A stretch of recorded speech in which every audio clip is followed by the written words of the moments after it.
Hello పెళ్ళి పేరయ్యా. చెప్పురా నాగభూషణము. కాదు పేరయ్యా, నాకు ముందే ఉన్న పెళ్ళైనా ఏమైనా చేసినా నాకా? కాదురా, 6 మంది పిల్లోలు ఉండే తల్లిని చేసినారా? నిజం చెప్పు పేరయ్యా. కాదురా, నిన్ను చేసుకునేటప్పుడు కూడా ఈమెకు 9 నెలలు కడుపురా. ఏమిటికి చేసినావు పేరయ్యా నాకు అట్ట టైంనే? కాదురా, మిట్టు తీసుకుని ఏడుపు మీద కొడతానే ఏమిటికి చేస్తాను రా నేనా? కన్ని పిల్ల కదా ఈమె. ఓరు నాయనా, కన్ని పిల్లని ఎందుకు చేసినావు స్వామి నాక? ఆడపిల్లని చేయమంటే? కాదురా, ఈమె ఆడపిల్ల కన్ని పిల్ల రెండురా స్వామి. రెండు ఉండే ఈమెను ఎందుకు చేసినావు స్వామి?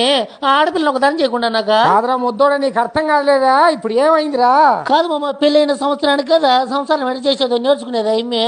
పెళ్ళైన మరుసటి రోజు నుంచే అన్ని పనులు చేస్తా ఉండదు. కాదురా, చేర్చా మంచిదే కదంటరా. లే మామ, ఈమె ముందుగా నువ్వు సంసారం చేసి వచ్చింది. కాదురా, అంత పనులు ఏమి చేసిందిరా?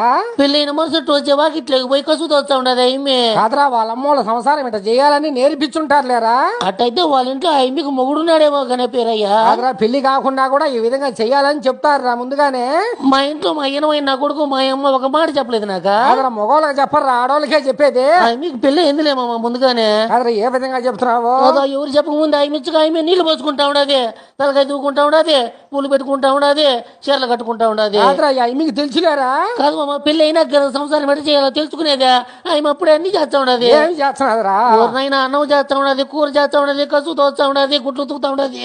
ఆమెకు ముందుగానే పెళ్లి అయినట్టు ఉండదు. మొత్తం మెటకాయలు తీసుకొని నోటి మీద నట్టినా నేను వస్తున్నా ఉండే ఇంటికాడికి.